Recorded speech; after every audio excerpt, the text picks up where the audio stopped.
Alright guys, welcome back to the channel. So today I'm going to sit here and tell you about the Hornblasters Safety Horn. So this horn, there's not a lot to say about it other than the fact that it sounds like a fire truck. It does have a foot that goes on the front side of the horn. I just don't currently have it with me. It is removable and I didn't feel like it was necessary to be a part of this video. So about the same as the tugboat horn from Hornblasters, but it's just shorter, more compact design.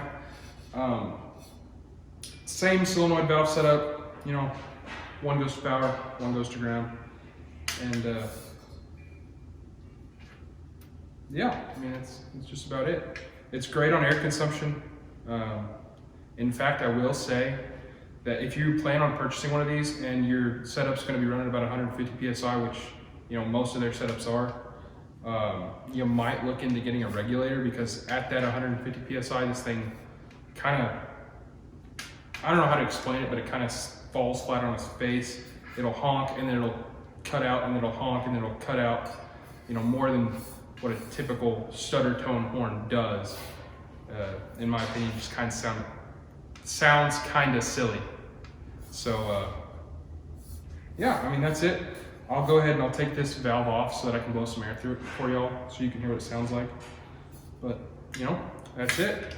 The safety from Hornblasters.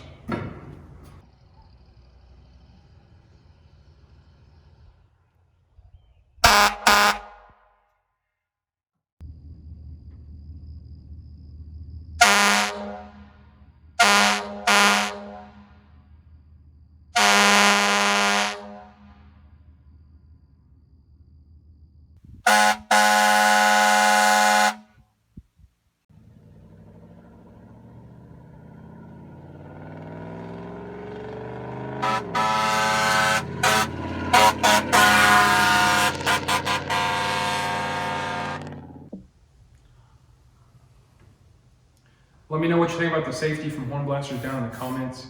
Don't forget, if you like this video, if you wouldn't mind liking it, it really helps, as well as subscribing. It lets me know that, you know, somebody's out there watching the video that appreciates what I'm trying to do.